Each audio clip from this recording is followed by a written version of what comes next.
नमस्कार, बहुत स्वागत है आपका। आप देख रहे हैं आपकी आवाज, मैं हूं राकेश पाठक।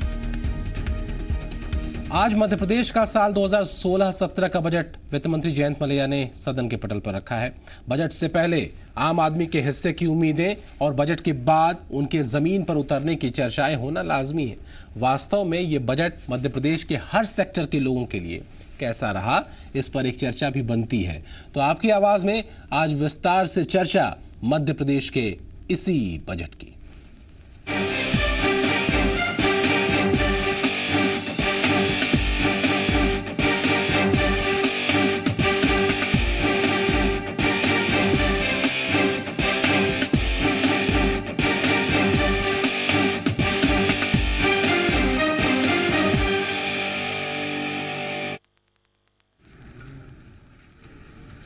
साल 2016-17 के लिए मध्य प्रदेश का बजट वित्त मंत्री जयंत मलैया ने पेश कर दिया। विकास के साथ साथ आम जनता की उम्मीदों पर खरा उतरने की चुनौती वित्त मंत्री के सामने बड़ी थी। बजट के जरिए कोशिश ये जरूर की गई है कि उम्मीदों के साथ ही राजस्व और विकास का संतुलन बना रहे। इस बार 2016-17 के लिए बजट का आकार 1,58,713 करोड़ का है। मध्य प्रदेश के साल 2015-16 के बजट का आकार 1,30,199 करोड़ था। बजट पेश करते हुए जयंत मलैया ने कहा कि बजट में कृषि, शिक्षा, पर्यटन, स्वास्थ्य, सिंहस्थ, महिलाओं, बच्चों और युवाओं के साथ ही विकास को पूरा स्थान दिया गया है। हर क्षेत्र के लिए पर्याप्त धनराशि आवंटित की गई है। अब जरा एक नजर देखिए अलग अलग सेक्टर्स को आखिर मिला क्या और कितना। कृषि के लिए 2,448 करोड़ का बजट पेश किया गया। बजट में कृषि यंत्र कर मुक्त किए गए हैं, साथ ही ऑर्गेनिक पेस्टिसाइड सस्ते हुए हैं। फसल हानि के विरुद्ध 4,300 करोड़ से ज्यादा बीमा दावे किए जाएंगे। वहीं राष्ट्रीय कृषि मंडी से राज्य की 50 मंडियां ऑनलाइन जुड़ेंगी। इसके साथ ही वित्त मंत्री ने बताया कि सिंचाई परियोजनाओं की क्षमता वृद्धि और पुनरुद्धार का काम किया गया है। विगत एक वर्ष में 57 परियोजनाओं के सुदृढ़ीकरण, पुनरुत्थान एवं क्षमता वृद्धि के कार्य पूर्ण किए गए हैं। छिंदवाड़ा जिले में पेंच बृहद परियोजना, टीकमगढ़ जिले में सुजारा बृहद परियोजना, राजगढ़ जिले में मोहनपुरा बृहद परियोजना का निर्माण द्रुत गति से चल रहा है। इसके अलावा कृषि के क्षेत्र में बेहतर अध्ययन के लिए होशंगाबाद में कृषि महाविद्यालय खोलने का ऐलान भी वित्त मंत्री ने अपने बजट भाषण में किया। कृषि, शिक्षा एवं अनुसंधान अधोसंरचना के विस्तार हेतु राज्य शासन ने विगत 10 वर्षों में 2 नए कृषि महाविद्यालय स्थापित किए हैं। आगामी वर्ष में पवारखेड़ा जिला होशंगाबाद में नवीन कृषि महाविद्यालय स्थापित करना प्रस्तावित है। वित्त मंत्री ने अपने भाषण में बताया कि देश में दुग्ध व्यापार को बढ़ावा देने के मकसद से खोले जाने वाले 2 नेशनल कामधेनु सेंटर में से एक मध्य प्रदेश में खोला जाएगा। भारत सरकार द्वारा प्रदेश में नेशनल कामधेनु ब्रीडिंग सेंटर की स्थापना किए जाने की स्वीकृति प्रदान की गई है। पूरे राष्ट्र में इस तरह के 2 ही केंद्र स्थापित किए जा रहे हैं, जिनमें से एक केंद्र मध्य प्रदेश में स्थापित होगा। मध्य प्रदेश के बजट में महिलाओं को वित्त मंत्री ने दिल खोलकर सौगात दी है। जयंत मलैया ने लाडली लक्ष्मी योजना के लिए 903 करोड़ रुपए दिए हैं। वहीं ग्रामीण महिलाओं को इंटरनेट से जोड़ने के लिए ई-शक्ति योजना चलाई है। महिलाओं को कानूनी सहायता के लिए उषाकरण केंद्र खोले जाएंगे। यहाँ वन स्टॉप क्राइसिस सेंटर की तर्ज पर सेवा मिलेगी। देश की ग्रामीण क्षेत्र की महिलाओं को इंटरनेट उपयोग करने में रुचि बढ़ाने के उद्देश्य से अभियान ई-शक्ति प्रारंभ किया जाना प्रस्तावित है। अभियान निजी क्षेत्र की गूगल, एयरटेल, आइडिया आदि जैसी कंपनियों के भागीदारी के साथ चलाई जा रही है। प्रदेश में लगभग 3 लाख महिलाओं को इंटरनेट के उपयोग में प्रशिक्षित करने का लक्ष्य है। इसी तरह स्वास्थ्य महकमे को लेकर भी विशेष प्रावधान किया गया है। स्वास्थ्य के क्षेत्र में राष्ट्रीय स्वास्थ्य मिशन के लिए 2,038 करोड़ का प्रावधान किया गया है। प्रदेश में 7 नए मेडिकल कॉलेज खुलेंगे। लोक स्वास्थ्य सेवाओं पर 2,995 करोड़ रुपए खर्च किए जाएंगे। वहीं 3,500 नए स्वास्थ्य केंद्र भी खोले जाएंगे। पैरामेडिकल कर्मचारियों की नियुक्ति की जाएगी। इसके लिए 3,334 पद सृजित होंगे। मलैया ने उद्योगों में खासकर IT सेक्टर पर फोकस किया है। इसके तहत मध्य प्रदेश के 4 बड़े शहरों इंदौर, ग्वालियर, भोपाल, जबलपुर में IT पार्क की स्थापना की जाएगी। साथ ही भोपाल और इंदौर में इंडस्ट्रियल क्लस्टर्स का निर्माण भी किया जाएगा। मध्य प्रदेश के 4 बड़े नगरों इंदौर, भोपाल, ग्वालियर एवं जौनपुर में आईटी पार्क की स्थापना का कार्य पूर्ण होना संभावित है। इलेक्ट्रॉनिक मैन्युफैक्चरिंग क्लस्टर्स की स्थापना भोपाल एवं जौनपुर में की जा रही है। वर्ष 2016-17 में इन योजनाओं पर राशि ₹52 करोड़ का प्रावधान प्रस्तावित है। तो जयंत मलैया ने हर सेक्टर को अपने बजट में संतुष्ट करने की कोशिश की है। कुछ और अहम क्षेत्र हैं, जैसे शिक्षा के क्षेत्र में 2448 करोड़ रुपए खर्च किए जाएंगे। मलैया के बजट का फॉर्मूला फिलहाल सीधा देखा है। जो रोजमर्रा के इस्तेमाल की चीजें हैं उन पर टैक्स में कोई बढ़ोतरी नहीं की गई है। हालांकि पेट्रोल और डीजल पर फिक्स्ड वैट और स्टाम्प शुल्क में बढ़ोतरी को लेकर अलग अलग तरह का नजरिया जरूर है। भोपाल से आशुतोष के साथ ब्यूरो रिपोर्ट, जी मीडिया।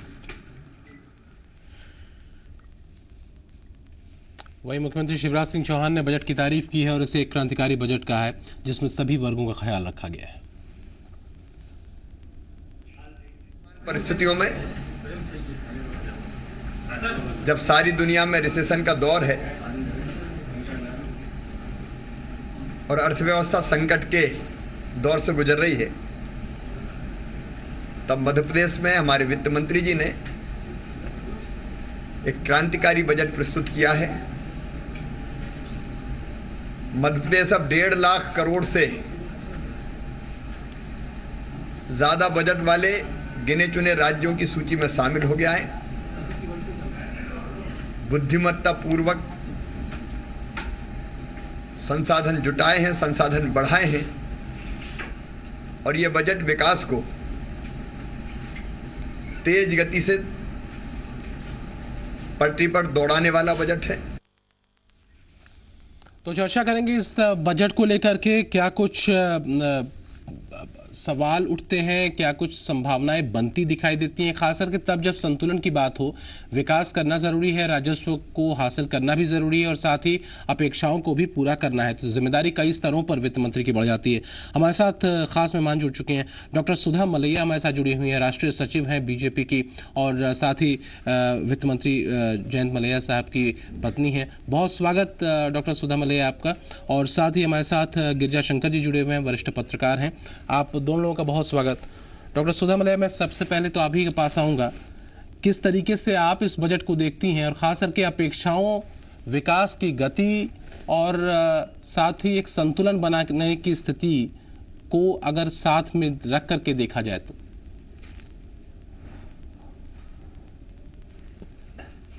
मैं उसी प्रकार से देखती हूँ जिस प्रकार से आपने देखा है। धन्यवाद पहले आपको दे दूं, जो आपने बजट के बारे में जो भी बताया है वो सही बताया है बिल्कुल, कि वास्तव में बजट ऐसा है जिसमें सभी वर्गों का ध्यान रखा गया है और महिला सशक्तिकरण का बजट है ये, रोजगारोन्मुखी बजट है ये, पिछड़े वर्ग का ध्यान रखने वाला बजट है ये, कृषि के उत्पादन बढ़ाने वाला बजट है, किसानों को राहत देने वाला बजट है, उद्योगों का ध्यान रखने वाला बजट है। इसमें बिना कोई करों का विशेष बोझ डाले जी राजस्व प्राप्ति की उम्मीद की गई है और सर्वसमावेशी बजट है, महिला सशक्तिकरण का बजट है। डॉक्टर सुधा जी, एक चीज और मैं जानना चाहूंगा। शिक्षा की दृष्टि से, स्वास्थ्य की दृष्टि से। बिल्कुल।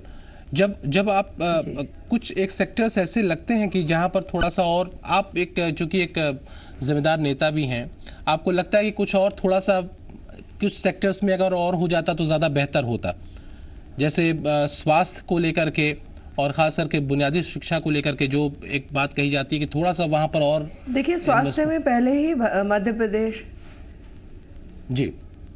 प्रदेश पहले से ही स्वास्थ्य के क्षेत्र में काफ़ी आगे है। सुविधाएं बढ़ती जा रही हैं, सारे अस्पतालों में निःशुल्क दवाएं प्राप्त कराई जाती हैं। हम अपना नर्सिंग सेक्टर भी बढ़ाते जा रहे हैं। प्रति वर्ष जितनी भी नर्सेज मध्य प्रदेश से निकल रही हैं वो सबके जॉब तुरंत लग जाते हैं। तो नर्सेज होने से जो पहले स्वास्थ्य के क्षेत्र में नहीं नर्सेज मिलती थी वो अब मिलती है। पैरामेडिक्स भी मिल रहे हैं, लेकिन सिर्फ डॉक्टर्स की कमी ज़रूर कहीं कहीं महसूस होती है। वो जो नीति है उसको केंद्र स्तर पर थोड़ा सा उसमें परिवर्तन लाना पड़ेगा और अधिक मेडिकल कॉलेजेस में डॉक्टर्स को थोड़े से और सुविधाएं इस दृष्टि से कि एडमिशंस में दिक्कत जो होती है, इस बार और 7 मेडिकल कॉलेजेस का खोलने में और प्रस्ताव चलाने भी में जो है। दिक्कतें होती हैं। इस बार ये इस दिशा में कुछ काम किया गया है बजट में। 7 मेडिकल कॉलेजेस खोल रहे हैं, वही मैं कह रही हूँ। एम्स भी खुल गया है। हाँ। जो पुराने अस्पताल हैं उनकी रेनोवेशन, उनके स्थापना व्यय में भी बढ़ोतरी की। लेकिन गई है। इस इसलिए सेगमेंट मैं कह रही हूँ कि में सुधा स्वास्थ्य जी, के इस क्षेत्र सेगमेंट भी में काफी ध्यान रखा गया है। जी, इस सेगमेंट में खास करके जो चुनौतियां हैं कई स्तरों पर नजर आती हैं, क्योंकि एक स्वास्थ्य का मसला एक ऐसा है जिसको लेकर के कई सवाल भी खड़े होते रहते हैं कि डॉक्टर्स की कमी, अध्यापकों की कमी, कुछ जो कॉम्पिटेंट लेक्चरर्स का ना होना, प्रोफेसर्स का ना होना, जिसके बारे में खुद जो एमडी करने वाले स्टूडेंट्स हैं वो भी ये बात कहते हैं कि कई स्तरों पर वैसी चुनौतियां नजर आती हैं। तो ऐसे लगता नहीं कि वहां पर थोड़ा सा उस सेगमेंट पर ज्यादा फोकस किया जाना चाहिए था, या होता तो ज्यादा बेहतर हो जाता? नहीं, शिक्षकों की कमी जहां तक है, शिक्षा का क्षेत्र की बात अलग है, हेल्थ स्वास्थ्य की बात अलग है। मेडिकल की बात के लिए अगर तो हम मैंने स्वीकार किया कि एजुकेशन हाँ, की बात डॉक्टर्स की कमी है। मेडिकल एजुकेशन में मेडिकल कॉलेजेस की एजुकेशन ज्यादा आएगी। नर्सिंग कॉलेजेस तो काफी खुले हैं और पूरे देश में भी काफी खुले हैं, तो इसलिए अब नर्सेस अवेलेबल होने लगे हैं। नर्सेस शिक्षा, हाँ, क्योंकि मैं खुद नर्सिंग कॉलेज चलाती हूँ, मेरा इंजीनियरिंग कॉलेज भी है, तो मुझे पता है कि वो क्या दिक्कतें हैं। तो नर्सेस, ट्रेन्ड नर्सेस शिक्षक की दृष्टि से मिलना थोड़ा कठिन है अभी भी, जो उनके नॉर्म्स हैं। तो उन नॉर्म्स में, वही बात मैं कह रही हूँ कि मेडिकल कॉलेजेस में भी और नर्सिंग कॉलेजेस में भी उन नॉर्म्स में तब तक थोड़ी रिलैक्सेशन करने की आवश्यकता है जो केंद्र स्तर से होंगे, कि जब तक कि हमें और अधिक शिक्षक ऐसे अच्छे नहीं मिल जाए, क्योंकि अभी उनके बहुत ज्यादा भाव होते हैं और जो भी जैसा भी टीचर्स मिलते हैं, पर क्योंकि उनके इतने इयर्स का एक्सपीरियंस है, एक सेट इयर्स के एक्सपीरियंस वो चाहिए है हमें, उनकी क्वालिफिकेशंस और उनके इयर्स ऑफ एक्सपीरियंस, तो उसके कारण से दिक्कतें होती है। यही हाल मेडिकल कॉलेजेस में है। लेकिन मेडिकल कॉलेज में रिलैक्स करना पड़ेगा और आपको एमएस की और एमडी की सीटें बढ़ानी पड़ेंगी हर जगह। वो सीटें बढ़ नहीं रही हैं। हम डॉक्टर्स एमएस मांग रहे हैं, तो मेडिकल कॉलेज में सब जगह दिक्कत है। तो ये जो वैक्यूम है, इसको भरना पड़ेगा। मेडिकल कॉलेज के एडमिशन में भी मेडिकल कॉलेजेस की संख्या बढ़नी चाहिए, इंजीनियरिंग कॉलेजेस की संख्या घटनी चाहिए जी। इस बजट में मुझे सिर्फ एक ही बात नजर आई जहां पर मुझे कहने की आवश्यकता थी कि इंजीनियरिंग कॉलेज खोलने की बिल्कुल कतई आवश्यकता नहीं है प्रदेश में। एक भी नया इंजीनियरिंग कॉलेज नहीं खुलना चाहिए, उसको डिस्करेज करना चाहिए। ये जो 6 कॉलेज जो और नए शासकीय हो चाहे गैर शासकीय हो, कोई भी इंजीनियरिंग कॉलेज खोलने की आवश्यकता नहीं। जब इतने सारे कॉलेज बंद हो रहे हैं, सारी सीट्स वैकेंट पड़ी हैं, तो there was no need to open. बहुत सफिशिएंट है, बहुत ज्यादा है। हम 8 लाख सीटें खाली जाती हैं। मतलब इस तरह की चर्चाएं तो होनी चाहिए। मैंने सजेस्ट नहीं किया था, क्योंकि ये उनके विवेक का विषय है जी। ये उनके विवेक का विषय है, मुख्यमंत्री जी का विषय है, हायर एजुकेशन और टेक्निकल एजुकेशन मिनिस्टर का विषय है। ये मेरा विषय नहीं था। मैंने ये बात कही है मिनिस्टर्स एजुकेशन और टेक्निकल, हायर एजुकेशन और टेक्निकल एजुकेशन मिनिस्टर से भी मैंने कहा था, मुख्यमंत्री जी से मैंने बात की थी, मैंने जरूर कहा था। लेकिन मैं नहीं समझती, और आईटीआईज भी इतने खुल गए हैं मध्य प्रदेश में नहीं, देश भर में। जिस प्रकार से इंजीनियरिंग का सेक्टर पूरा खराब हो गया, उसी तरीके से आईटीआई का सेक्टर भी बर्बाद होने वाला है। ये मुझे दिख रहा है स्पष्ट। अगर इस तरीके से खुलते चले गए तो हम कहीं के भी नहीं रहेंगे, और उनमें सिर्फ सर्टिफिकेट बांटने के लिए और देने के लिए बच्चे आएंगे, वो अटेंडेंस ही नहीं दे रहे। हमें प्रबंधन करना चाहिए इस बात का कि किस प्रकार से हम उनकी अटेंडेंस इंश्योर करें, शिक्षकों के भी और स्टूडेंट्स की भी। ये बहुत महत्वपूर्ण विषय है, जिससे हमारी सारे समाज की संरचना पर अंतर पड़ता है जी। एक जो बड़ा अच्छा कदम ये रहा है महिलाओं के सशक्तिकरण को लेकर के, उस पे जो बजट पे प्रावधान किया गया है, ये कहीं ना कहीं संतोष देता है। और खास करके जब आप ई शक्ति की बात करते हैं, जब ग्रामीण महिलाओं को इंटरनेट एक्सेस करने के स्तर पर उनको तैयार करने की बात है, एक बड़ी संख्या है महिलाओं की जो ऐसे अगर जो आईटी के एक पक्ष से अगर रूबरू होती हैं तो एक बेहतर होगा। आप जो 3 लाख महिलाओं को 3 लाख महिलाओं को जो इस बजट में प्रावधान रखा गया है कि उनके प्रशिक्षण की, निशुल्क प्रशिक्षण की व्यवस्था, उनसे दूसरी जो कॉर्पोरेट कंपनीज हैं बड़ी आईटी सेक्टर में, उनकी सहायता के साथ निशुल्क प्रशिक्षण की व्यवस्था, ये बहुत बड़ी उपलब्धि होगी। और इसमें हम मुझे आंगनवाड़ी कार्यकर्ताओं को भी ट्रेन करेंगे, जिससे कि वो लाडली लक्ष्मी योजना के जो आवेदन है वो सब उस माध्यम से कर सके, इंटरनेट से कर सके। इसीलिए ई शक्ति योजना का प्रारंभ किया गया। 903 करोड़ का बजट लाडली लक्ष्मी योजना के लिए रखा गया है। लाडली लक्ष्मी योजना मध्य प्रदेश की ऐसी योजना है जो पूरे देश के अन्य राज्यों ने भी अपनाने की कोशिश करी है, क्योंकि वो इतनी महत्वपूर्ण और इतनी अच्छी सिद्ध हुई है ठीक। इतनी लाभदायक सिद्ध हुई है कि अब जो बात मध्य प्रदेश में लड़कियों को लेकर, बेटियों को लेकर अब ये बात थोड़ी कम होने लगी है कि बेटी नहीं चाहिए। अब ये कोई कहता नहीं मिलता अब कि एक बेटी नहीं परसेप्शन चाहिए, बदला क्योंकि है। ऐसी व्यवस्था कर दी गई है। बिल्कुल। सामूहिक विवाह योजना। और शाम तक जब आप विस्तार के साथ इस बजट को देखते हैं, एक एक पहलू को समझते हैं, तब समझ में आता है कि वास्तव में हमारे और आपके हिस्से में किस तरीके से ये बजट फायदा या करने वाला है, देने वाला है। और दूसरा ये कि सूबे के विकास और रेवेन्यू के कलेक्शन के लिहाज से भी कितना मुफीद बजट है। और हमारे साथ खास मेहमान जुड़े हुए हैं। डॉक्टर सुधा मलैया जी हमारे साथ जुड़ी हुई हैं। हमारे साथ 2 और ख़ास मेहमान जुड़ चुके हैं, बल्कि 3 खास मेहमान जुड़ चुके हैं। गौतम कोठारी जी हमारे साथ जुड़े हुए हैं, आर्थिक विशेषज्ञ। गिरिजा शंकर जी हमारे साथ जुड़े हुए हैं, वरिष्ठ पत्रकार हैं।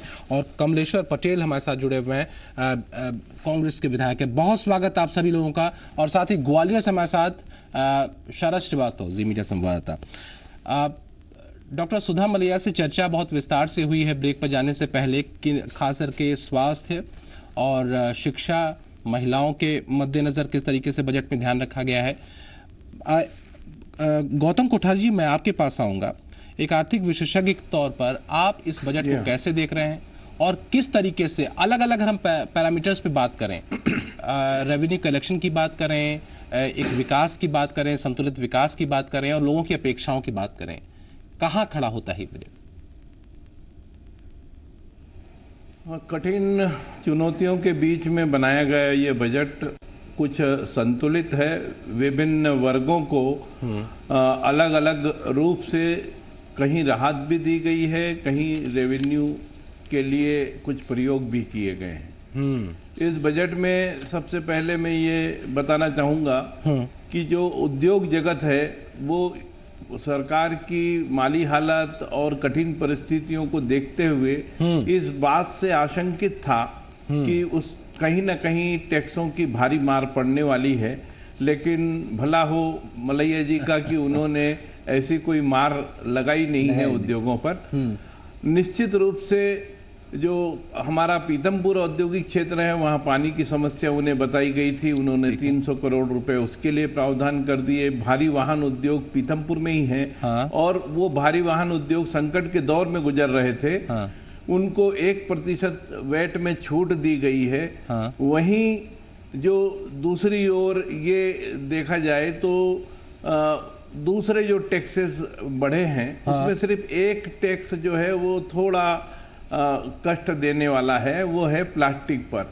पर्यावरण के नाम पर हमने थैलियों को तो जो टैक्स लगाया है वो तो ठीक है, लेकिन जो दूसरी आइटम्स पे प्लास्टिक पे लगाया है वो टैक्स कुछ ज़्यादा प्रभावित करने वाला है आम नागरिक को। तो वहाँ एक कठिनाई है। हाँ। दूसरी जो बड़ी कठिनाई है वो इस बजट में ऐसी व्यवस्था कर दी गई है कि जो अंतर्राज्यीय सेल हैं, विक्रय होंगे, उसमें जो ITR है वो मात्र सेंट्रल सेल टैक्स के बराबर ही दिए जाएंगे। इसका मतलब ये है कि ये बहुत खतरनाक स्थिति है जिसमें बड़े उद्योग जो विशेष करके वाहन वाले उद्योग जिनकी एंसिलरीज हैं, वो एंसिलरीज को डिस्करेज होना पड़ेगा। ये जो बड़े उद्योग हैं वो दूसरे राज्यों से खरीदी करना चालू कर देंगे, क्योंकि यहाँ की गई खरीदी का जो कमर्शियल टैक्स है वो रिफंड नहीं होगा। तो ये एक अपनी कठिनाई की स्थिति बन सकती है। यहाँ संभवतः हम लोग और सारे उद्योग जगत जो है वो मलैया जी से इसमें रोल बैक की मांग करेगा। और दूसरा जो क्षेत्र है सिंचाई वगैरह का, तो वो क्षेत्र में काफी सुविधाएं दी जा रही हैं। एक बात मैं विशेष रूप से सलाह के रूप में कहना चाहूंगा कि इसमें जो सिंचाई की बड़ी बड़ी परियोजनाएं हमने 2022-24 तक इसको करने का जो बीड़ा उठाया है, तो ये अब पाइपलाइनों के माध्यम से बहुत सारे लिंक बनाए जा रहे हैं। इस लिंक के साथ सिंचाई के साथ साथ औद्योगिक क्षेत्रों को पानी देने की व्यवस्था भी इसी में जोड़ दी जाए तो निश्चित रूप से निश्चित रूप से इसमें बेहतर हो सकता है। पानी जो सिंचाई के लिए जा रहा है, मालवा नर्मदा गंभीर लिंक। गिरिजा शंकर जी, मैं आपके पास आऊंगा सर, क्योंकि ये बहुत अहम है। देखिए कई सारी बातें रखी हैं गौतम साहब ने। एक जो बड़ा अहम बात उन्होंने कहा कि एक तो ये कि जो खास करके इंडस्ट्रीज़ को लेकर के और उनकी सुविधाओं के मद्देनज़र क्या कुछ थोड़े कदम और हो सकते थे, थोड़ा फ्लेक्सिबल हुआ जा सकता था। दूसरा ये कि सिंचाई, जब सिंचाई की बात करते हैं तो वहाँ से जो इरिगेशन के लिए जो पाइपलाइंस हैं वो कहीं अगर इंडस्ट्रीज़ के लिए भी अगर वो पानी मुहैया करा दें तो ज़्यादा बेहतर। तो क्या ये वैसा ही है जैसे बजट का एक कुछ पार्ट यहाँ से काट करके कृषि के क्षेत्र में या कृषि का पार्ट काट करके उद्योग के क्षेत्र में लगा दिया जाए, वैसा तो नहीं है कुछ?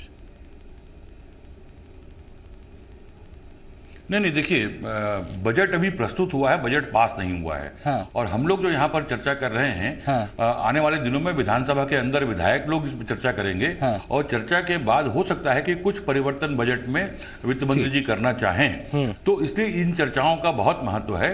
और जो उन्होंने बात की है कि सिंचाई का जो उपयोग क्षमता जो बनाई जा रही है उसका उपयोग उद्योगों के लिए हो, ये दरअसल मल्टीपल उपयोग एक ही साधनों में करने की बात है। यदि ऐसा हो, यदि मुझे नहीं मालूम कि ऐसा संभव है कि नहीं, लेकिन यदि ऐसा होता है तो बहुत अच्छा है। दरअसल बजट के साथ में जो मैं देख पा रहा हूं कि ये पूरा का पूरा बजट जो है एक परंपरागत बजट जैसे लगता है, जिसमें कोई स्ट्रक्चरल चेंजेस नहीं है। जो बजट पिछले कुछ सालों से बनते आ रहे हैं, सरकार की जो प्राथमिकताएं रही हैं, उन्हीं प्राथमिकताओं में राशि बढ़ाकर कुछ योजनाओं को विस्तार देकर उन्हीं की कंटिन्यूटी बना रखी गई है। तो इसमें कुछ स्ट्रक्चरल चेंजेस करके एक नए जो आर्थिक परिदृश्य बनाने की बात जो है वो इसमें नहीं दिखती।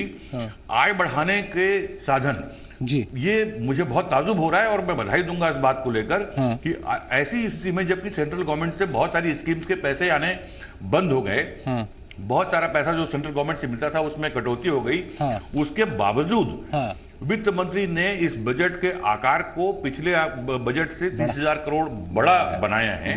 ये बड़ी बात है। और हर सेक्टर में उन्होंने कुछ न कुछ देने की कोशिश की है। लेकिन मैं यही अपेक्षा करता था कि जो सरकार की रेवेन्यू, सरकार की आय बढ़ाने के लिए केवल दो विकल्प जो सामने दिखते हैं कि एक तो आप टैक्स लगा दो या कर्ज ले लो। कहीं वैकल्पिक जो अल्टरनेटिव हैं उन पर भी यदि कोई संभावना तलाशी जाती रेवेन्यू बढ़ाने के लिए तो बेहतर होता। उसी तरह से जो खर्च करने की जो प्रवृत्ति है उसमें कहीं बुनियादी परिवर्तन की जरूरत है। कास्ट ऑफ गवर्नेंस को कैसे कम किया जाए, जो चिंताएं वित्त मंत्री जी ने अपने भाषण के शुरुआत में व्यक्त की है कि प्रोजेक्ट कंप्लीशन में डिले होना, जो निजी निवेशक हैं वो उतने उत्साहित नहीं हो रहे हैं पूरे के पूरे सिनेरियो से, तो उनको दूर करने के लिए भी कुछ उपाय यदि किए जाएं तो ज्यादा बेहतर होगा। ठीक है सर। एक जो बात मुझे दिखती है इसमें कि 2% स्टैंप ड्यूटी में वृद्धि की गई है। दूसरे पैनलिस्ट भी और बाकी लोग भी इस बात को महसूस करेंगे कि ये जो सरकार के सबको मकान देने की जो महत्वाकांक्षी योजना केंद्र और राज्य सरकार की है, कहीं उसमें ये 2% स्टैंप ड्यूटी में वृद्धि बाधक न बन जाए, विसंगति न पैदा करे। इसको यदि दोबारा इस पर विचार किया जाए तो शायद बेहतर होगा। ये बहुत सारे पॉइंट्स हैं, काफी अहम है। कमलेश्वर पटेल जी, मैं चाहूंगा चर्चा में आप भी अब शामिल होंगे, क्योंकि बहुत सारे विचार आपको मिले तो उससे आपके विचार जो पहले से बने हुए कुछ और मजबूती के साथ उतरेंगे। मैं सर यही समझना चाहूंगा, पहले तो ये कि एक विपक्ष के नेता होने के विपक्ष की पार्टी के नेता होने की वजह के नाते आप किस तरीके से इस बजट को देख रहे हैं, और दूसरा ये कि क्या उन सुझावों को और बहुत गंभीरता से उस पर विचार करने की जरूरत है जो हमारे पैनलिस्ट ने दिए।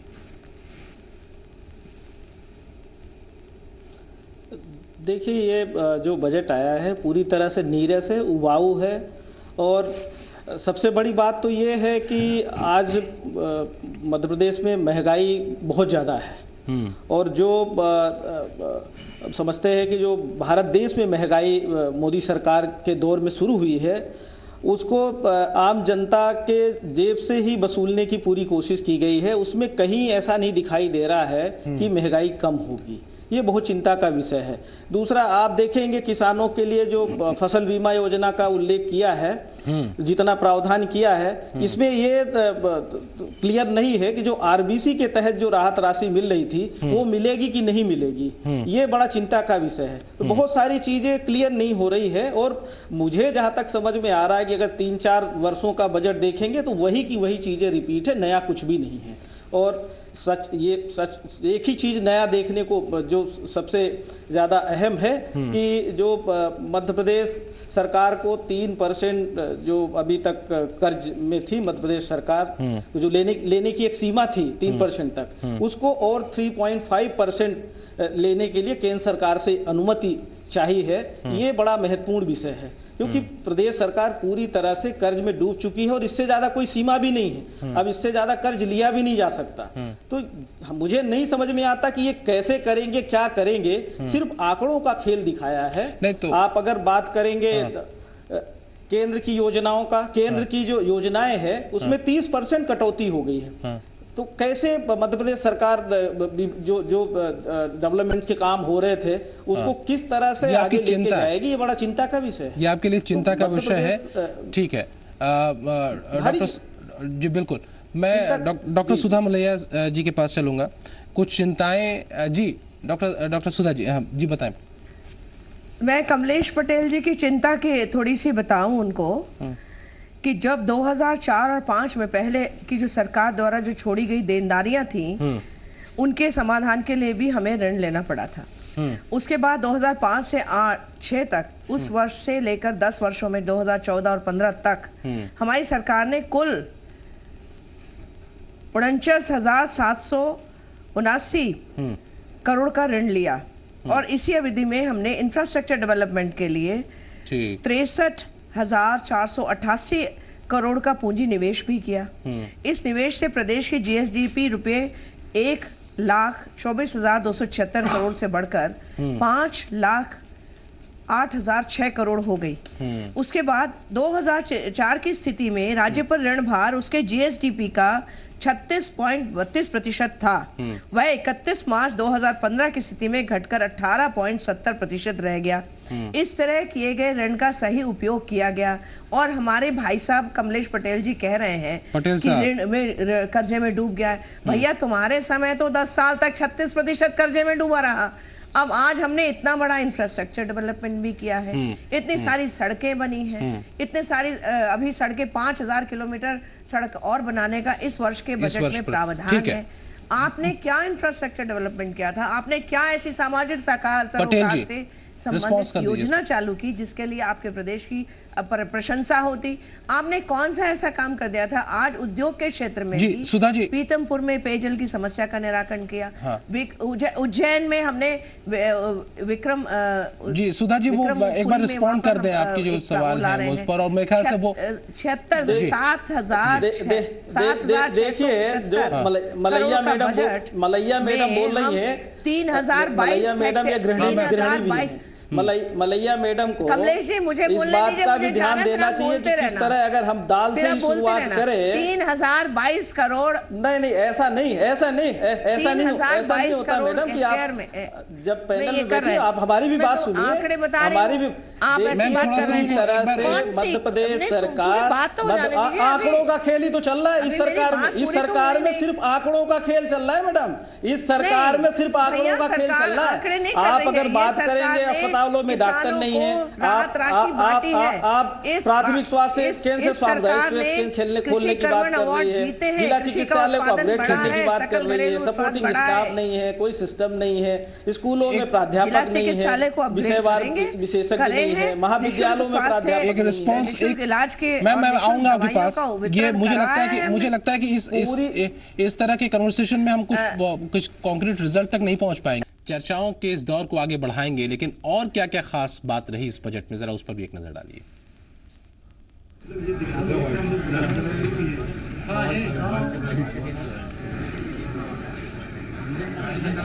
वैसे तो मध्य प्रदेश के साल 2016-17 के बजट को सामान्य लेकिन संतुलित बजट के तौर पर देखा जा रहा है, लेकिन इसमें कुछ खास बिंदु हैं जिन पर एक नजर रखना जरूरी है। खासकर अगर देखें तो इसके व्यापक संदर्भों में मायने भी हैं। मसलन अंतरजातीय विवाह के लिए दी जाने वाली प्रोत्साहन राशि। केंद्र सरकार द्वारा वर्ष 2015-16 से महत्वपूर्ण परिवर्तन किए गए हैं। अब सरकार अंतरजातीय विवाह के लिए 2 लाख रुपए की प्रोत्साहन राशि देगी। पहले ये राशि सिर्फ 50,000 रुपए थी। अंतरजातीय विवाह प्रोत्साहन की राशि रुपया 50,000 से बढ़ाकर 2 लाख रुपए कर दी गई, जिससे समाज में समानता का विकास होगा। जरा कुछ और अहम प्रावधानों पर भी नजर डालिए। सुविधाओं के बेहतर प्रबंधन का लाभ हमें प्राप्त हो रहा है। सिंहस्थ के लिए बजट में 298 करोड़ का प्रावधान किया गया है। देश को 12 वर्ष के अंतराल के बाद सिंहस्थ महाकुंभ आयोजन करने का सौभाग्य प्राप्त हो रहा है। सिंहस्थ के सफल आयोजन हेतु आवश्यक संरचनाओं के निर्माण के लिए वर्ष 2015-16 हेतु वर्तमान में लगभग 3,000 करोड़ के कार्य क्रियान्वित पूर्णता की ओर हैं। सिंहस्थ आयोजन हेतु वर्ष 2016-17 के बजट में रुपए 298 करोड़ रुपए का प्रावधान प्रस्तावित है। इसके अलावा मध्य प्रदेश में औद्योगिक विकास में भी जन भागीदारी बढ़ाने के प्रयास होंगे। राज्य के अधिकांश स्टेट हाईवे का उन्नयन किया गया है। शेष सड़कों का पुनर्निर्माण प्रस्तावित है। विद्युत वितरण में होने वाली हानियों का पता लगाने के लिए विद्युत कंपनियों का ऑडिट किया जाएगा। पर्यटन विकास के लिए राज्य सरकार खुद राशि उपलब्ध करा रही है। मध्य प्रदेश में पर्यटन विकास के लिए 251 करोड़ का प्रावधान है। खरगोन और शिवपुरी के जिला अस्पतालों को अपग्रेड किया जाएगा। मुख्यमंत्री आवास योजना के तहत घर लेने वाले श्रमिकों को स्टाम्प शुल्क में छूट मिलेगी। साथ ही 7 नए ITI खोले जाएंगे। संभागीय स्तर पर 10 ITI को अपग्रेड किया जाएगा। कन्याओं को उपयुक्त एवं शैक्षणिक वातावरण प्रदान करने के उद्देश्य से न्यून साक्षरता प्रतिशत वाले जिलों में वर्ष 2016-17 में भी 20 नवीन कन्या शिक्षा परिसर खोले जाएंगे। संस्थाओं को भवन की सुविधा देने हेतु वर्ष 2016-17 में 40 कन्या शिक्षा परिसर, 5 क्रीड़ा परिसर, 40 बालक और कन्या छात्रावास, 40 बालक और कन्या आश्रम के भवन निर्माण प्रस्तावित है। उच्च शिक्षा के लिए 616 करोड़ का प्रावधान किया गया है, जबकि पिछड़े वर्ग के बेरोजगारों के लिए 20 करोड़ का प्रावधान इस बजट में शामिल है। आशुतोष, जी मीडिया, भोपाल। जिससे आम जनता को लाभ होगा। जय भारत, जय मध्य प्रदेश। तो एक बार फिर से अपने पैनल का रुख करेंगे। गौतम कोठारी साहब हमारे साथ जुड़े हुए हैं, आर्थिक विशेषज्ञ, और गिरिजा शंकर जी हमारे साथ जुड़े हुए हैं, वरिष्ठ पत्रकार। कमलेश्वर पटेल साहब हमारे साथ जुड़े हुए हैं, कांग्रेस के विधायक हैं। गौतम कोठारी जी, मैं आपके पास आऊँगा सर। जो जब चर्चाएं चल रही थी, जो जिस तरफ इशारा गिरिजा शंकर जी ने किया कि वास्तव में अगर हम रेवेन्यू के विकल्प, बाकी जो दूसरे विकल्प हैं, जिस तरीके से हम अपने राज्य की आय बढ़ाई जा सकती है, दूसरे विकल्पों की तरफ थोड़ा सा ध्यान दिया जाना चाहिए था। वो थोड़ा लैग करता हुआ नजर आया। वहाँ पर थोड़ा सा और ज़रूरत थी उधर फोकस करने की, ऐसा लगता है आपको? जी, ये बात सही है। जैसे स्टैम्प शुल्क बढ़ाया, तो अभी सिर्फ संपत्ति के ही दाम नहीं बढ़ेंगे, स्टैम्प शुल्क हर दस्तावेज पर लगेगा। हाँ। और हम इसका बहुत लंबे समय से विरोध करते रहे कि स्टैम्प शुल्क पहले भी जो लग रहा था, पहले वो 0.5% था, उसको घटा करके 0.25% किया गया, फिर इसी सरकार ने 0.125% किया। ठीक। और एकदम से फिर उसको जो माननीय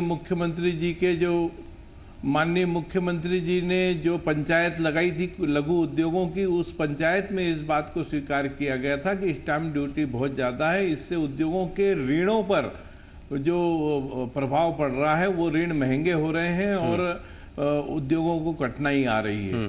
तो इसी आधार पर स्टैम्प ड्यूटी को कम किया गया था, दस्तावेजों के स्टैम्प ड्यूटी को, और वो अब फिर बढ़ा दिया गया है। ये किसी तरह से आय का सही स्रोत नहीं है, क्योंकि एक तरफ इससे मार पड़ेगी उद्योगों के ऋणों पर और संपत्ति पर, और दूसरी तरफ बहुत थोड़ी रेवेन्यू सरकार तक पहुंचेगी। ये बहुत अहम है। ये जो हुआ है इसमें अहम है।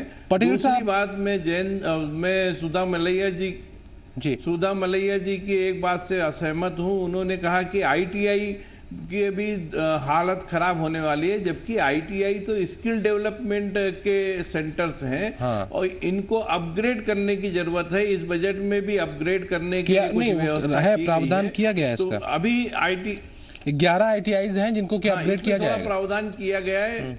हाँ ठीक है पटेल साहब, मैं आपके पास आऊंगा।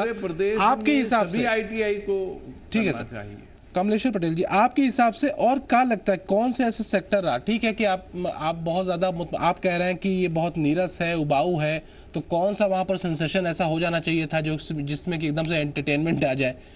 कुछ चीजें तो बहुत सतत चलती हैं, वो थोड़ी सी उबाऊ लग सकती हैं, लेकिन शायद उसका दूरगामी परिणाम कुछ बेहतर सामने आ सकता है। देखिए, एक तरफ ये सरकार कर्ज लेके भ्रष्टाचार कर रही है, दूसरी तरफ आप देखेंगे हर चीज़ों पे टैक्स बढ़ा रही है जो आम आदमी की जेब से ही निकाला जा रहा है। अभी आप देखिए डीजल और पेट्रोल पे पहले ही कैबिनेट की बैठक करके हाँ। और पहले ही उस पे इतना टैक्स बढ़ा दिया हाँ। और उसके बजट में उसका कोई उल्लेख नहीं किया है। और पहले ही किसानों, जबकि किसान सबसे ज्यादा खेती में डीजल का ही उपयोग होता है ट्रैक्टर यूज करने में। ट्रैक्टर इसी तरह से आप देखेंगे बिजली में जो बिजली की कंपनियां हैं वो हर वर्ष में 2 बार 3 बार रेट बढ़ा रही है। दूसरी तरफ मध्य प्रदेश सरकार बिजली बेचने और खरीदने का काम कर रही है।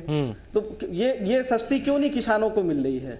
तो इस तरह से आप देखेंगे हर सेक्टर में सिर्फ बाजीगरी है, प्रेजेंटेशन है, बाकी आप देखेंगे तो कहीं भी गरीब किसान को किसी भी तरह की राहत नहीं मिल रही है। ये बात कर रहे हैं हम कृषि यंत्रों में हमने टैक्स कम कर दिया है हाँ। पर सच बात तो ये है कि जो कृषि यंत्र सबसे ज्यादा यूज होते हैं हाँ। उन कृषि यंत्रों को इससे दूर रखा है हाँ। कितने ऐसे किसान हैं जो पिछली बार भी कुछ कृषि यंत्रों पर मशीन का उपयोग करते हैं। पिछले बार के बजट में भी कुछ ऐसे कृषि यंत्र थे जो कि रेगुलर यूज होते हैं, उनको कम किया गया था दाम, उस पर टैक्स कम किया गया था।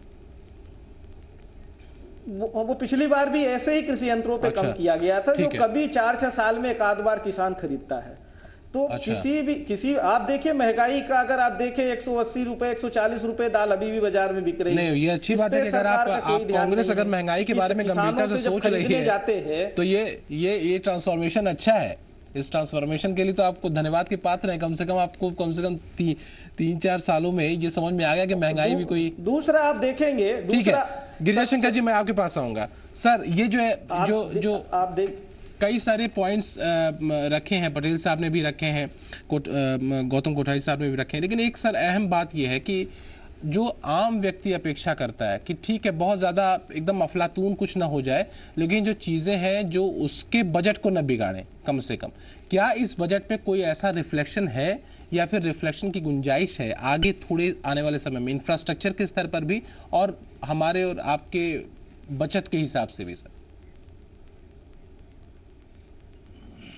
देखिए बजट जो है, मैंने पहले कहा जैसे परंपरागत बजट है हाँ। जो पिछली जो सरकार की प्राथमिकताएं थी पिछले सालों में उन्हीं प्राथमिकताओं पर आगे बढ़ा गया है हाँ। कुछ यंत्रों पर पिछली बार यदि वेट कम किया गया तो कुछ यंत्रों को फिर और जोड़ लिया गया, कुछ नए स्कूल खोल दिए, कुछ नए कॉलेज खोल दिए, कुछ अपग्रेड कर दिया, तो वो है। दरअसल बजट से जो बड़ी समस्याएं हैं, महंगाई है, बेरोजगारी है, निवेश में वृद्धि है, इन तमाम मुद्दों को एड्रेस करने की जरूरत होनी चाहिए थी। तो इस बजट से ऐसा नहीं लगता कि इन मुद्दों को छुआ गया है या इन मुद्दों पर इसका क्या असर होगा।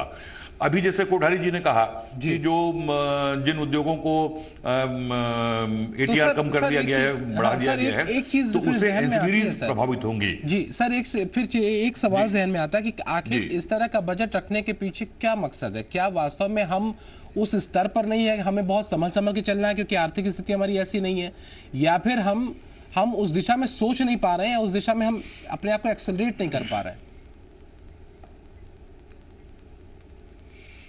2-3 कारण होते हैं। एक तो पहली बात है यथास्थिति को बदलना थोड़ा रिस्की होता है। और दूसरी बात यह है कि एक जो निरंतरता बजट में बनी रहे, जो सरकार की तमाम योजनाएं हैं वो निरंतरता बनी रहे, उससे भी होता है। लेकिन जरूरत इस बात की होती है जब हम एक वाइब्रेंट इकोनॉमी की बात करते हैं तो उस वाइब्रेंट इकोनॉमी के अनुरूप हमारे बजट को भी वो स्वरूप देना होता है।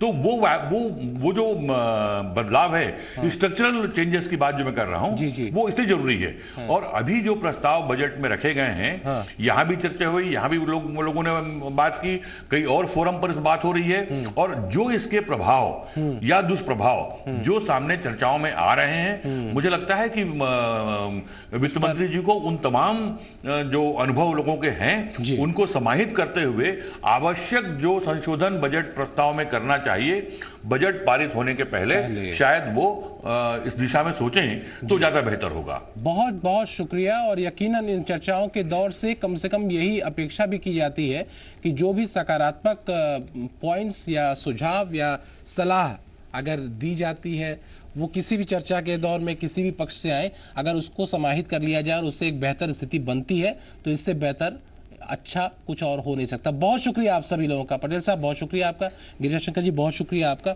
और गौतम साहब बहुत शुक्रिया आपका इस चर्चा में शामिल होने के लिए।